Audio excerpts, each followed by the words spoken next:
Tingkat keterpilihan atau elektabilitas Prabowo Subianto meningkat menurut Survei Indikator Politik Indonesia atau IP. Pengamat politik Ujang Komarudin menilai ada dua faktor yang menyebabkan kenaikan elektabilitas Prabowo tersebut, diantaranya faktor pergerakan Prabowo dan kedua, faktor endorsement Presiden Joko Widodo. Menurutnya, Jokowi secara tak langsung memberikan endorsement kepada Prabowo Subianto.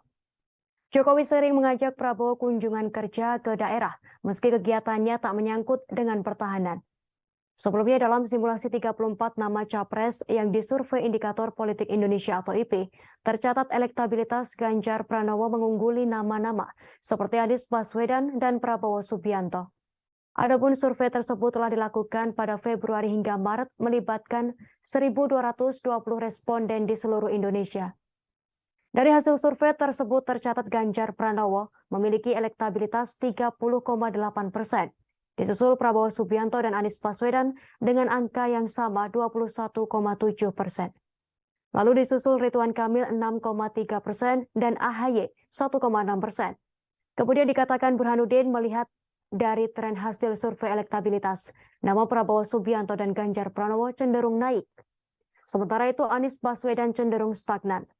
Menurut Burhanuddin, untuk posisi 4 ke bawah, tak ada ubahan angka yang berarti. Kenaikan elektabilitas Prabowo Subianto diduga ada efek endorsement Jokowi. Elektabilitas Prabowo Subianto mengalami kenaikan setelah sebelumnya sempat turun. Diduga ada efek dari endorsement yang dilakukan Presiden Joko Widodo.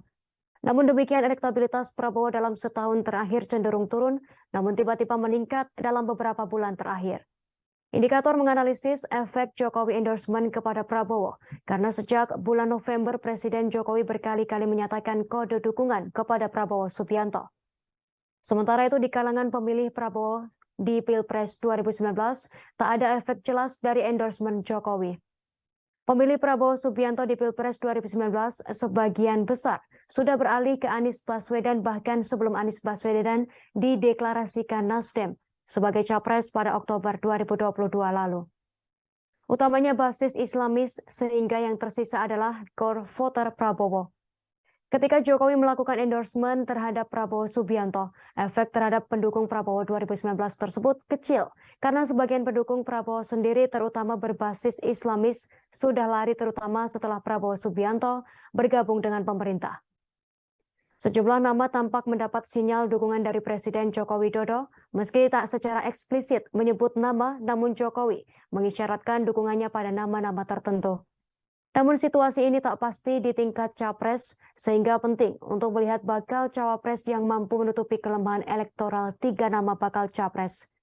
Dalam hal ini yang masih menduduki posisi teratas berdasarkan hasil survei, yakni Ganjar Pranowo, Prabowo Subianto, dan Anies Baswedan.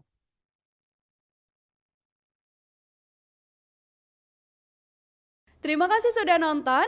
Jangan lupa like, subscribe, dan share ya.